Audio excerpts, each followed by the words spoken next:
Hi everyone, it's me Anjali Verma, your chemistry educator and welcome to our channel। आज की इस video में हम लोग डिस्कस करने वाले हैं top 5 questions of our third chapter of class 10th chemistry which is metals and non metals. तो हमारी ये जो टॉप 5 क्वेश्चंस हैं ये काफ़ी ज़्यादा इंपॉर्टेंट है क्योंकि ये प्रीवियस ईयर्स में काफ़ी ज़्यादा आ चुके हैं। तो सबसे पहला क्वेश्चन आपकी स्क्रीन के सामने ये रहा, गिव रीजन वाई। 2021 के कंपार्टमेंट के पेपर में ये आ चुका है और उसके पहले बहुत सारे और भी PYQs में ये आ चुका है। ठीक है, तो यहाँ पर सबसे पहला क्वेश्चन है, gold and silver are used for making jewellery. अब आपको पता है गोल्ड, सिल्वर, प्लैटिनम इनका ही हम मेनली यूज करते हैं to make the jewelleries. Even हम कॉपर का भी यूज करते हैं बट मेन जो है वो यही रहते हैं। तो इनका हम क्यों यूज करते हैं फॉर मेकिंग ज्वेलरी? क्योंकि आपको पता है ये बहुत ज्यादा शाइनी होते हैं। ठीक है, तो यहाँ पर ए का आंसर हम लिख देते हैं क्योंकि एक तो ये शाइनी है, शाइनी यानी कि ये लस्ट्रस है।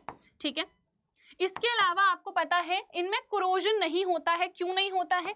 क्योंकि ये लेस रिएक्टिव होते हैं। ठीक है, लेस रिएक्टिव है तो विच मीन्स ये कोरोजन रेजिस्टेंट है, इनमें कोरोजन आसानी से नहीं होता है। ठीक है, वैसे सिल्वर में हो जाता है, आपको पता है सिल्वर सल्फाइड के फॉर्मेशन की वजह से, बट स्टिल बिकॉज ये लेस रिएक्टिव है so as compare to the other metals इनमें जनरली कोरोजन नहीं ही होता है या फिर बहुत कम एक्सटेंट तक होता है। ठीक है, इसके अलावा अगर हमें ज्वेलरी बनानी है तो हम बहुत बार शीट्स में भी चेंज करते हैं गोल्ड को, वायर्स के फॉर्म में भी चेंज करते हैं, है ना, जब हम बनाते हैं चेन्स। तो यहाँ पर मेलिएबल है बिकॉज ये सिल्वर और गोल्ड ये दोनों सबसे ज्यादा मेलिएबल होते हैं, प्लस ये डक्टाइल भी हैं, है ना। तो बहुत सारे हमारे पास रीजंस हो सकते हैं, जो भी रीजन आपको याद आता है वो आप लिख सकते हो। जैसे मेन तो यही है क्योंकि ये शाइनी है, बहुत अपीलिंग होते हैं आंखों के लिए, इसलिए हम यूज करते हैं। प्लस कोरोजन नहीं होता है इनमें, लॉन्ग टाइम तक ये सही रहते हैं, है ना, इनमें कोरोजन नहीं हो रहा है क्योंकि। तो ये सारे रीजंस आप मेंशन कर सकते हो। ठीक है,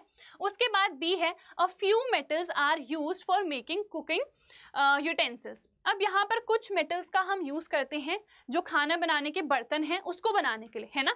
तो क्यों हम यूज करेंगे, क्या प्रॉपर्टीज की वजह से? सबसे पहला, इनका हाई मेल्टिंग पॉइंट होना चाहिए। हम सिर्फ उन्हीं मेटल्स को यूज करते हैं जिनका मेल्टिंग पॉइंट ज्यादा होता है, क्योंकि अगर मेल्टिंग पॉइंट कम होगा, हम हीट करेंगे बर्तन को तो वो तो पिघल जाएगा, तो खाना कैसे बनाएंगे, है ना। तो मेल्टिंग पॉइंट ज्यादा होना चाहिए, प्लस ये गुड कंडक्टर होने चाहिए किसके? हीट के। ठीक है, गुड कंडक्टर ऑफ हीट। यहाँ पर आप ये भी लिख सकते हो that they have good thermal conductivity, उसका मतलब यही है that they are good conductor of heat. अब यहाँ पर दो क्वेश्चंस आते हैं। एक क्वेश्चन तो ये है, एक क्वेश्चन ये आ सकता है कि हमारे पास जो एल्यूमिनियम है ये बहुत ज्यादा रिएक्टिव है ना, this is highly reactive. Still हम एल्यूमिनियम का यूज करते हैं to make the cooking utensils. तो क्यों करते हैं? तो इसका आंसर क्या होता है कि जो एल्यूमिनियम है ना वो ऑक्सीजन के साथ रिएक्ट करके एल्यूमिनियम ऑक्साइड की लेयर बना देता है। ठीक है, और ये जो एल्यूमिनियम ऑक्साइड की लेयर है ये एक स्ट्रॉन्ग प्रोटेक्टिव लेयर होती है। ठीक है, this is a strong protective layer. तो एल्यूमिनियम के बाहर से देखो, ये एल्यूमिनियम है, इसके बाहर से इस तरीके की लेयर बन गई किसकी? एल्यूमिनियम ऑक्साइड की। तो ये जो लेयर बनी है ये फर्दर एल्यूमिनियम को कोरोजन से प्रोटेक्ट करती है, it prevents the corrosion of aluminium. ठीक है, तो ये एल्यूमिनियम के बाहर लेयर बन गई, तो ये जो लेयर है ये प्रोटेक्ट करेगी एल्यूमिनियम को, तो एल्यूमिनियम में कोरोजन नहीं होगा and hence even though it is very reactive, हम स्टिल कुकिंग यूटेंसिल्स बनाने में इसका यूज करते हैं क्योंकि एक तो इसका मेल्टिंग पॉइंट ज्यादा है, थर्मल कंडक्टिविटी इसकी अच्छी है, प्लस एल्यूमिनियम ऑक्साइड की लेयर बन रही है जो कि स्ट्रॉन्ग प्रोटेक्टिव लेयर है और एल्यूमिनियम के कोरोजन से उसको प्रोटेक्ट कर रही है। ठीक है, समझ में आ गया? तो ये क्वेश्चन हमने कर लिया है। नेक्स्ट क्वेश्चन पर आ जाते हैं। अच्छा, नेक्स्ट क्वेश्चन में मूव ऑन करने से पहले मैं आप लोगों को हमारे 3 बैचेस के बारे में बता देती हूँ जो हम लोगों ने ऑलरेडी लॉन्च कर दिए हैं। एक है प्रगति, दूसरा है निपुण और तीसरा है हमारे पास उन्नति बैच। ठीक है, सबसे सस्ता हमारा प्रगति बैच है। इस प्रगति बैच में chapter wise of all the subjects आप लोगों को रिकॉर्डेड लेक्चर्स मिल रहे हैं। इसके अलावा यहाँ पर हैंड रिटन नोट्स भी आपको मिल रहे हैं जो हम टीचर्स ने बना रखे हैं आप लोगों के लिए। थर्ड, यहाँ पर सारे सब्जेक्ट्स की फ्री में आप लोगों को ई बुक्स मिल रही हैं। अगर आप अलग से एक ई बुक खरीदोगे तो उसका प्राइस 299 रुपीज़ है, बट यहाँ पर वो जितनी भी ई बुक्स हैं सारे सब्जेक्ट्स की वो आपको फ्री में मिल रही हैं। तो किसी बच्चे को अगर सिर्फ ई बुक भी चाहिए ना, वो अगर ये खरीदेगा तो उसको बहुत ही सस्ता पड़ेगा। इसके अलावा सेकंड है हमारा निपुण बैच। यहाँ पर भी चैप्टर वाइज रिकॉर्डेड लेक्चर्स आपको मिल रहे हैं सारे ही सब्जेक्ट्स के। इसके अलावा यहाँ पर चैप्टर वाइज वर्कशीट्स भी हम लोग सॉल्व कर रहे हैं और ये लाइव रहेगा, ये रिकॉर्डेड नहीं है, ये हम लाइव सॉल्व कर रहे हैं। 15 सैंपल क्वेश्चन पेपर्स भी यहाँ पर आपको मिल रहे हैं, जिसकी PDF भी मिलेगी, सोल्यूशन भी मिलेगा और लाइव आप हमारे साथ सॉल्व भी कर रहे होगे। हैंड रिटन नोट्स भी यहाँ पर मिल रहे हैं और यहाँ पर डाउट क्लासेस भी होती हैं, लाइव डाउट क्लासेस, कि कोई भी आपका डाउट है आप सिंपली हमसे पूछ सकते हो, ठीक है। और ये है हमारा महापैक। इस बैच में आपको निपुण बैच और प्रगति बैच दोनों ही फ्री में मिलेंगे, प्लस यहाँ पर लाइव क्लासेस होने वाली हैं। जैसे इन दोनों में चैप्टर वाइज रिकॉर्डेड लेक्चर्स मिल रहे हैं, बट यहाँ पर प्रॉपर हमारी लाइव क्लासेस हो रही हैं। प्लस जितने इसके फीचर्स हैं वो सब मिल रहे हैं। सारी ई बुक्स यहाँ पर फ्री मिल रही हैं। जो 3D मॉडल का हमारा एक अलग से बैच है जो कि काफ़ी महंगा है, वो भी यहाँ पर हम आपको फ्री में दे रहे हैं, साइंस के सारे 3D मॉडल्स, ठीक है। तो इतने सारे फीचर्स हैं, आप किसी को भी परचेस कर सकते हो। सिंपली आप लोगों को अड्डा 24/7 के ऐप पर चले जाना है, वहाँ पर क्लास 10th कैटेगरी में जाओ, जिस भी बैच को खरीदना है उसको ऐड टू कार्ट कर दो या बाय नाउ पर क्लिक करो। उसके बाद Y916 कोड लगा लेना। इस कोड से एक्स्ट्रा आप लोगों को 17% का ऑफ मिल जाएगा, ठीक है। तो ये आपको 585 रुपीज़ का पड़ जाएगा और ये आपको 2050 रुपीज़ का और ये आपको 341 रुपीज़ का, ठीक है। तो links are in the description, आप लोग चेक कर लेना। अब हम आ जाते हैं हमारे सेकेंड क्वेश्चन में। तो सेकेंड क्वेश्चन क्या है? Write balanced chemical equations to explain what happens when mercuric oxide is heated. Mercuric oxide क्या होता है? HgO। इसको जब हम हीट करते हैं तो आपको पता है इसका थर्मल डिकम्पोजिशन हो जाता है, ये मरकरी और ऑक्सीजन में डिकम्पोज हो जाता है, ठीक है। बैलेंस कर लेते हैं, 2 ऑक्सीजन एटम्स हैं, यहाँ पर भी 2 आ जाएंगे, 2 मरकरी हैं, यहाँ पर भी 2 आ जाएगा, ठीक है। Then mixture of cuprous oxide. Cuprous oxide क्या होता है? Cu2O। क्यूपरिक ऑक्साइड क्या होता है? CuO, ठीक है। ये क्यूपरिक होता है और इन दोनों में डिफरेंस क्या है हम लोगों ने अच्छे से पढ़ रखा है। यहाँ पर कॉपर की वैलेंसी +1 है ना। यहाँ पर आयन क्या होगा? Cu+ और यहाँ पर आयन क्या है? Cu2+, ठीक है। इसकी रिएक्शन हो रही है क्यूपरस सल्फाइड के साथ, यानी कि Cu2S के साथ, और इन दोनों को आपस में हम हीट कर रहे हैं। तो हमें पता है हमें कॉपर मिल जाता है और सल्फर डाइऑक्साइड गैस यहाँ पर रिलीज होती है। अब देखो यहाँ पर 2 ऑक्सीजन एटम्स है ना, तो यहाँ पर भी 2 लिखना पड़ेगा। कॉपर कितने हो गए? 4 + 2 6, तो यहाँ पर भी 6 लिख देते हैं एंड ये रिएक्शन हो गई बैलेंस, ठीक है। चलो नेक्स्ट क्या है? यहाँ पर एल्यूमिनियम को रिएक्ट करा रहे हैं विद मैंगनीज डाइऑक्साइड। देखो एल्यूमिनियम की रिएक्शन जब मैंगनीज डाइऑक्साइड के साथ होती है तो यहाँ पर एल्यूमिनियम मैंगनीज से ज़्यादा रिएक्टिव है, तो मैंगनीज को ये डिस्प्लेस कर देता है और खुद एल्यूमिनियम ऑक्साइड बना देता है, ठीक है। बैलेंस करते हैं तो यहाँ पर 2 ऑक्सीजन है, यहाँ पर 3 ऑक्सीजन है ना। तो बैलेंस कैसे करेंगे? दोनों side same number of oxygen atoms हमको चाहिए, तो यहाँ पर जो मैथ्स में एलिमिनेशन मेथड हम लगाते हैं वो लगाएंगे। इसको 3 से मल्टीप्लाई कर देंगे, इसको 2 से कर देंगे, तो यहाँ पर 6 ऑक्सीजन हो गए और यहाँ पर भी 6 ऑक्सीजन हो गए। 3 मैंगनीज हो गए हैं और यहाँ पर 4 एल्यूमिनियम हो गए हैं, तो इधर पर 4 लिख देंगे। प्लस आपको पता है इस रिएक्शन को हम थर्माइट रिएक्शन कहते हैं, क्योंकि ये एक्सोथर्मिक रिएक्शन है, यहाँ पर large amount of heat energy evolve होती है, ठीक है। Then ferric oxide is reduced with aluminium. Again aluminium की रिएक्शन फेरिक ऑक्साइड के साथ होगी, सेम यही रिएक्शन अकर करेगी। एल्यूमिनियम आयरन को डिस्प्लेस कर देगा, है ना। तो बस ये रिएक्शन कंप्लीट। यहाँ पर 2 आयरन है और यहाँ पर 2 एल्यूमिनियम है, तो बस ये रिएक्शन भी बैलेंस्ड। ये भी हमारे पास थर्माइट रिएक्शन है, यहाँ पर भी हीट एनर्जी इवॉल्व होती है, ठीक है। Zinc carbonate undergoes calcination. Calcination में क्या होता है? जो भी कार्बोनेट ओर्स होते हैं उनको हम हीट करते हैं in the presence of limited air. बहुत ही कम एयर यहाँ पर प्रेजेंट रहती है, या हम कहें एब्सेंस ही रहता है जनरली एयर का। तो ये अपने ऑक्साइड में बदल जाता है और कार्बन डाइऑक्साइड गैस यहाँ पर रिलीज होती है। तो ये हमारे पास रिएक्शंस थी, एक्सप्लेन भी करना था। तो यहाँ पर थर्मल डिकम्पोजिशन हुआ, यहाँ पर कन्वर्जन हो गया इनटू कॉपर, ठीक है। यहाँ पर हमारे पास डिस्प्लेसमेंट भी हुआ, प्लस इसको आप एक रिडॉक्स रिएक्शन भी कह सकते हो, सेम ये भी एक रिडॉक्स रिएक्शन भी है, प्लस यहाँ पर डिस्प्लेसमेंट भी अकर करा है और यहाँ पर थर्मल डिकम्पोजिशन अकर करा है। ठीक है, चलिए third question, carbon can not reduce the oxides of sodium, magnesium and aluminium to their respective metals, why? देखो कार्बन जो होता है ना वो सोडियम, मैग्नीशियम और एल्यूमिनियम इन तीनों से लेस रिएक्टिव होता है। तो अगर मैं सोडियम ऑक्साइड की बात करूं, क्या फॉर्मूला होता है Na2O। अगर मैं कार्बन के साथ इसकी रिएक्शन करा दूं, अब ये कार्बन क्या है, लेस रिएक्टिव है। बिकॉज ये लेस रिएक्टिव है तो ये जो कार्बन है ये सोडियम को डिस्प्लेस ही नहीं करा पाएगा, तो रिएक्शन होगी नहीं। कैसे ये कन्वर्ट कर सकता है इसको इसके ऑक्साइड में, तभी कर पाएगा ना जब सोडियम को डिस्प्लेस कर देगा। जैसे जिंक ऑक्साइड के साथ जब आप कार्बन को रिएक्ट कराते हो तो कार्बन जिंक से ज्यादा रिएक्टिव होता है, तभी तो ये जिंक को डिस्प्लेस कर देता है और खुद ऑक्सीजन के पास चला जाता है। बट इस केस में जो कार्बन है वो लेस रिएक्टिव है दैन दीज मेटल्स, तो इनको ये इनके ऑक्साइड से डायरेक्टली मेटल में रिड्यूस नहीं कर पाएगा। एक रीजन ये है लेस रिएक्टिव वाला। दूसरा आप ये भी कह सकते हो कि ये जो हमारे पास मेटल्स है ना ये खुद बहुत अच्छे रिड्यूसिंग एजेंट्स हैं।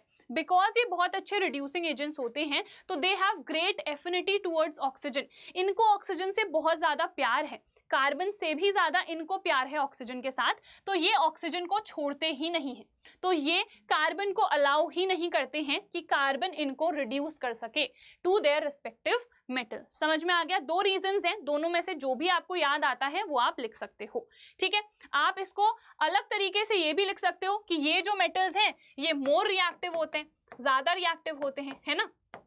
ऑब्वियसली अगर कार्बन लेस रिएक्टिव है तो ये ज्यादा रिएक्टिव हो गए। ठीक है, या फिर आप ये भी कह सकते हो कि जो कार्बन है वो एक वीकर रिड्यूसिंग एजेंट होता है, जबकि ये जो हमारे पास मेटल्स हैं ये स्ट्रॉन्गर रिड्यूसिंग एजेंट्स होते हैं। They have more affinity for oxygen whereas carbon has lesser affinity for oxygen. ठीक है, 4 तरीके बता दिए हैं, जो याद आता है, जो आपको सही लगता है, इजी लगता है, वो आप लिख सकते हो। ठीक है, चलिए नेक्स्ट क्या है, Where are these metals placed in the reactivity series? आपको पता है top of the reactivity series में ये पाए जाते हैं क्योंकि ये मोस्ट रिएक्टिव मेटल्स हैं। फिर how are these metals obtained from their ores? तो आपको पता है जो हमारे top of the reactivity series में मेटल्स आते हैं उनके लिए हमको इलेक्ट्रोलिसिस करना पड़ता है ऑफ मोल्टन ओर।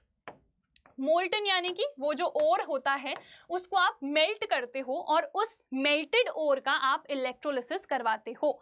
ठीक है, then take an example to explain the process of extraction along with chemical equations. ठीक है, तो यहाँ पर हम एग्जाम्पल ले लेते हैं मोल्टन सोडियम क्लोराइड का।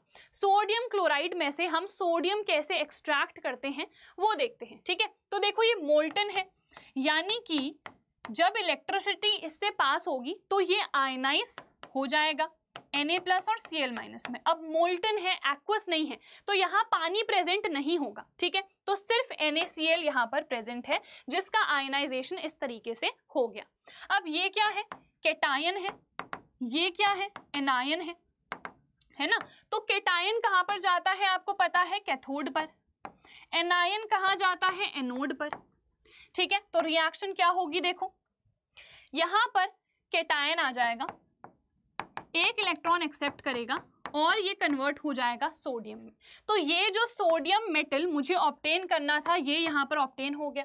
सिमिलरली अगर मैं यहाँ पर बात करूं एनोड की तो Cl- आया। ठीक है, इस Cl- ने क्या करा, 2 इलेक्ट्रॉन को इसने एक्सेप्ट नहीं करा, इसने यहाँ पर 2 इलेक्ट्रॉन्स को रिलीज कर दिया। ठीक है, एक सेकेंड, यहाँ पर ये हो गया, यहाँ पर E आ जाएगा। ठीक है, तो यहाँ पर जो Cl- है वो किस में कन्वर्ट हो गया, Cl2 में। ठीक है, और 2 इलेक्ट्रॉन्स इसने रिलीज कर दिए, इसने एक्सेप्ट करे थे, इसने रिलीज कर दिए। ठीक है, क्योंकि आपको पता है मैंने बहुत अच्छे से ये पूरा जो इलेक्ट्रोलिसिस का प्रोसेस है उसको एक्सप्लेन कर रखा है। कैट रेड कैथोड पर हमेशा रिडक्शन होगा, NOx एनोड पर हमेशा ऑक्सीडेशन होगा। ऑक्सीडेशन का मतलब क्या होता है? Loss of electron. रिडक्शन का मतलब क्या होता है? Gain of electron. ठीक है, तो यहाँ पर रिडक्शन हो गया, यहाँ पर ऑक्सीडेशन हो गया, ये प्रोसेस हो गया। कैथोड पर जो मेटल है वो हमको मिल गया, तो हमने एक्सट्रैक्ट कर लिया वो मेटल फ्रॉम इट्स मोल्टन ओर। समझ में आ गया? तो बस ये रिएक्शन की हेल्प से आपको पूरा एक्सप्लेन करना है। आई होप ये क्वेश्चन क्लियर होगा, क्योंकि ये क्वेश्चन बहुत इंपॉर्टेंट है। 3 नंबर का ये क्वेश्चन जरूर आता है। ठीक है, चलो नेक्स्ट क्वेश्चन पर आ जाओ। An ore on treatment with dilute hydrochloric acid produces brisk effervescence। अब मुझे एक बात बताओ, जहां पर भी ब्रिस्क एफर्वेसेंस आपको दिखता है, आपको क्या याद आता है? क्योंकि ये चीज हमने बहुत बार डिस्कस करी है। कार्बन डाइऑक्साइड गैस जो है ना, वही ब्रिस्क एफर्वेसेंस प्रोड्यूस करती है। तो जहां पर भी आपको दिख रहा है कि ब्रिस्क एफर्वेसेंस प्रोड्यूस हो रही है, तो विच मीन्स कौन सी गैस इवॉल्व हो रही होगी? Carbon dioxide. ठीक है, name the type of ore with 1 example. अब मुझे एक बात बताओ, CO2 गैस कौन सा ओर प्रोड्यूस कर सकता है? सल्फाइड या कार्बोनेट? क्योंकि आपके सिलेबस में यही दो हैं, या तो सल्फाइड है या कार्बोनेट है, या इवन क्लोराइड्स हो सकते हैं। तो क्या क्लोराइड कभी CO2 प्रोड्यूस करेगा? आपका आंसर होगा नहीं। क्या कभी सल्फाइड करेगा? नहीं। बट कार्बोनेट करेगा ना, क्योंकि वो ऑलरेडी CO3 2- होता है, तो वहां पर CO2 गैस ऑलरेडी प्रेजेंट है, CO2 का जो मॉलिक्यूल है वो प्रेजेंट है। तो कौन सा और CO2 गैस प्रोड्यूस कर सकता है? Carbonate ore. तो इसका आंसर क्या होगा? Name the type of ore, तो आप कहोगे कार्बोनेट ओर। और आपको पता है, जब एक मेटल कार्बोनेट या मेटल हाइड्रोजन कार्बोनेट की रिएक्शन हम किसी भी एसिड के साथ कराते हैं, तो सॉल्ट बनता है, पानी बनता है, और कार्बन डाइऑक्साइड फॉर्म होता है। और कार्बन डाइऑक्साइड की ही यहाँ पर बात हो रही थी। ठीक है, चलो एग्जाम्पल, तो एग्जाम्पल हमारे पास जिंक कार्बोनेट हो जाएगा, ZnCO3। Very simple. What steps will be required to obtain metal from the enriched ore? Enriched ore यानी कि जो भी गैंग थी, जो भी इम्प्योरिटीज थी, वो ऑलरेडी हम रिमूव कर चुके हैं। अब हमारे पास क्या स्टेप्स होने चाहिए? तो यहाँ पर आपको पता है, सबसे पहला स्टेप हमारे पास होता है रोस्टिंग या कैल्सिनेशन। सी है ना यहाँ पर कार्बोनेट, तो यहाँ पर क्या करेंगे? कैल्सिनेशन करेंगे। ठीक है, तो सबसे पहले हम कैल्सिनेशन करेंगे। कैल्सिनेशन का मतलब है, अभी हमने देखा था, जो भी कार्बोनेट ओर है उसको हम हीट करते हैं in the in the presence of limited air, या फिर हम कह सकते हैं in the absence of air. ठीक है, तो यहाँ पर देखो ZnCO3 था, इसको हमने हीट कर दिया, तो जिंक ऑक्साइड मिल गया और कार्बन डाइऑक्साइड गैस फॉर्म हो गई। ठीक है, अब ये तो पहला स्टेप था। सेकेंड स्टेप हमारे पास क्या होता है? सेकेंड स्टेप हमारे पास होता है रिडक्शन का। ठीक है, ये जो जिंक ऑक्साइड फॉर्म हुआ है, इसको मुझे जिंक में भी तो रिड्यूस करना है, और ये भी जस्ट अभी हमने देखा था, हम कार्बन की हेल्प से इसका रिडक्शन कर सकते हैं इजीली, क्योंकि जो कार्बन है वो जिंक से ज्यादा रिएक्टिव होता है। ठीक है, तो ये 2 स्टेप हमारे पास होंगे। स्टेप्स लिखने थे, दोनों हमने यहाँ पर लिख दिए हैं। Then also write chemical equations for the reactions involved in the process, और वो रिएक्शंस हमने यहाँ पर ऑलरेडी लिख दी हैं। ठीक है, चलो आखिरी हमारा 5th क्वेश्चन यहाँ पर हम देख लेते हैं। Write the steps involved in the extraction of pure metals in the middle of the activity series from their carbonate ores. ये जस्ट अभी हमने करा है। ठीक है, हम सल्फाइड ओर का कर लेते हैं। ठीक है, क्योंकि कार्बोनेट ओर तो हमने अभी जस्ट कर लिया है। अब मैं आपको सल्फाइड ओर्स का बता देती हूँ कि अगर कोई सल्फाइड ओर आपको गिवन है, उससे आप कैसे मेटल ऑब्टेन कर सकते हो। तो यहाँ पर भी 2 स्टेप होते हैं। सबसे पहला स्टेप यहाँ पर किसका होता है? रोस्टिंग का। जो हमारे पास सल्फाइड ओर है उसको हम हीट करते हैं अगेन, बट इस केस में इन दी प्रेजेंस ऑफ एयर हम हीट करते हैं। कैल्सिनेशन में एब्सेंस ऑफ एयर था, बट यहाँ पर प्रेजेंस ऑफ एयर होती है। ठीक है, तो ये हमारे पास ऑक्साइड में बदल जाएगा और सल्फर डाइऑक्साइड गैस यहाँ पर प्रोड्यूस होगी। ठीक है, 2 जिंक हो गए, 2 जिंक है। ठीक है, 2 सल्फर हैं, 2 सल्फर हैं, 6 ऑक्सीजन, यहाँ पर भी 6 ऑक्सीजन। तो ये हमारे पास बैलेंस हो गई। फिर यहाँ पर सेकंड प्रोसेस क्या होता है? सेकंड स्टेप क्या होता है? वही होता है जो कैल्सिनेशन में था, दैट इज रिडक्शन। तो अगेन वही होगा, जिंक ऑक्साइड को मुझे जिंक में रिड्यूस करना है, तो कार्बन की हेल्प से मैं इसका रिडक्शन कर सकती हूँ। इसके अलावा जिंक से ज्यादा रिएक्टिव जो भी मेटल्स हैं, आप उनका भी यूज कर सकते हो एज द रिड्यूसिंग एजेंट, तो भी ये जिंक में रिड्यूस हो जाएगा। ठीक है, तो क्लियर है सल्फाइड ओर का भी। कार्बोनेट ओर और सल्फाइड ओर दोनों का हमने देख लिया है। आई होप ये क्लियर होगा।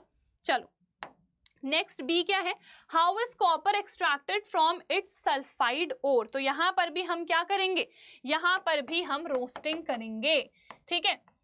तो यहाँ पर भी पहला स्टेप रोस्टिंग का ही होता है हमारे पास, ठीक है। क्यूप्रस सल्फाइड है, हीट करते हैं in the presence of air, तो ये क्यूप्रस ऑक्साइड में बदल जाता है और सल्फर डाइऑक्साइड यहाँ पर प्रोड्यूस हो जाती है, ठीक है। 4 हमारे पास कॉपर है, यहाँ पर भी है, ठीक है। तो ये बैलेंस्ड है। फिर हमारे पास सेकेंड स्टेप क्या होता है, so second step again reduction का होता है। यहाँ पर हम क्यूप्रस सल्फाइड के साथ ही इस क्यूप्रस ऑक्साइड को रिएक्ट कराते हैं, जो हमने स्टार्टिंग में भी रिएक्शन देखी थी। तो कॉपर ऑब्टेन हो जाता है और एक्चुअल में यहाँ पर रिडक्शन की जरूरत नहीं है, सो सॉरी, यहाँ पर सिंपल हम हीटिंग करते हैं। अब क्यों यहाँ पर रिडक्शन की जरूरत नहीं है, द रीजन बीइंग कि कॉपर क्या होता है हमारे पास, लेस रिएक्टिव होता है। तो यहाँ पर बिकॉज ये लेस रिएक्टिव है तो आप इसको सिंपली हीट भी कर दोगे तो जो कॉपर है वो ऑब्टेन हो जाएगा। यहाँ पर रिडक्शन की जरूरत नहीं है, बट हाँ यहाँ पर रिडक्शन की जरूरत पड़ी क्योंकि ये हमारे पास ज़्यादा रिएक्टिव मेटल है, तो ये ऑक्सीजन को ज़्यादा अच्छे तरीके से होल्ड कर रहा है, ये ऑक्सीजन को जाने नहीं दे रहा है। जबकि ये लेस रिएक्टिव है तो इसको ऑक्सीजन से कोई लगाव नहीं है, कोई प्यार नहीं है, तो ये ऑक्सीजन को ईजिली जाने दे रहा है। तो हम सिंपली अगर हीटिंग भी करेंगे तो हमको वो पर्टिकुलर जो मेटल है वो मिल जाएगा, ठीक है।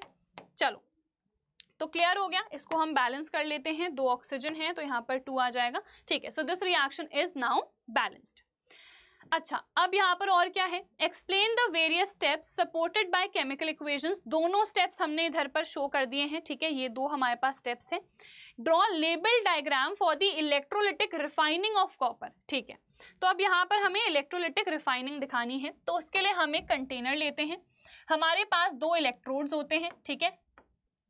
एक हमारे पास एनोड होता है, दूसरा कैथोड। अब LOAN ये भी मैंने आप लोगों को लर्न कराया है, लेफ्ट पे एनोड आता है, तो ये लेफ्ट है तो यहाँ पर क्या आएगा, एनोड आएगा, ठीक है। अच्छा, यहाँ पर मैं साइड में लिखती हूँ क्योंकि अभी हमें कुछ और भी बनाना होगा। यहाँ पर एनोड कैसा होता है, पॉजिटिवली चार्ज होता है ना। तो positive terminal of the battery से इसको मैं जोड़ दूंगी, ये की लगा दी हमने इस तरीके से, ठीक है। फिर यहाँ पर हमारे पास क्या होता है, दिस इज द इलेक्ट्रोलाइट। और इलेक्ट्रोलाइट हम किसको लेते हैं, तो यहाँ पर हम एसिडिफाइड कॉपर सल्फेट लेते हैं। Acidified copper sulphate solution which means कि यहाँ पर हमने थोड़ा सा एसिड भी डाला है। अब हम एसिड क्यों डालते हैं, to increase its electrical conductivity. इसकी इलेक्ट्रिकल कंडक्टिविटी को बढ़ाने के लिए हम यहाँ पर थोड़ा सा एसिड भी डाल देते हैं। कौन सा एसिड, तो जनरली हम सल्फ्यूरिक एसिड डालते हैं, ठीक है। अब ये मेरे पास क्या है, दिस इज एनोड। एनोड हम किसको लेते हैं, तो आपको पता है इम्प्योर कॉपर को लेते हैं। और ये है मेरे पास कैथोड। कैथोड हम किसको लेते हैं, तो हम प्योर कॉपर को लेते हैं। प्योर कॉपर को क्यों ले रहे हैं, क्योंकि डिपोजिशन ऑफ मेटल हमेशा हमेशा कैथोड पर अकर करता है, तो इसको हमें प्योर कॉपर ही लेना पड़ता है। आपको पता है हमारा पूरा प्रोसेस होता है, तो यहाँ पर ये जो कॉपर है ये कॉपर आयन में पहले बदलता है, फिर ये जो कॉपर आयन है ये यहाँ पर आके डिपॉजिट होता है। तो जो भी प्योर कॉपर है वो इधर पर डिपॉजिट होता जाता है, ठीक है। और जो भी इम्प्योरिटीज हैं वो एनोड के बेस पर जाके कलेक्ट हो जाती हैं। जो सॉल्यूबल हैं वो तो इस इलेक्ट्रोलाइट में घुल जाएंगी, जो इनसॉल्यूबल इम्प्योरिटीज होंगी वो बॉटम पर आके इकट्ठा हो जाएंगी, और इसको हम बोलते हैं एनोड मड। तो ये हमारे पास पूरा डायग्राम है, पूरा प्रोसेस भी मैंने एक्सप्लेन कर दिया है। अगेन लोन से कैसे लर्न करना है, लेफ्ट पर एनोड आता है, ओ क्या रिप्रेजेंट कर रहा है कि एनोड पर हमेशा ऑक्सीडेशन होगा। और मैंने एक और ट्रिक बताई, an ox cat red, cathode पर रिडक्शन और एनोड पर ऑक्सीडेशन, ठीक है। तो विद दिस हमने सारे क्वेश्चंस कर लिए हैं। आई होप ये सारे क्वेश्चंस आप लोगों को अच्छे से समझ में आ गए होंगे। ये प्रीवियस ईयर्स में काफ़ी ज़्यादा आए हैं, तो आप लोगों को अच्छे से प्रिपेयर करने हैं। With this we end our today's video. I hope इस वीडियो से आप लोगों ने काफ़ी कुछ सीखा होगा। अगर सीखा है तो वीडियो को लाइक कर देना, शेयर कर देना अपने दोस्तों के साथ, and also subscribe to our channel. हम लोग मिलेंगे हमारी नेक्स्ट वीडियो में या फिर नेक्स्ट लाइव क्लास में। Till then bye everyone, take care, all the very best, keep learning, bye bye.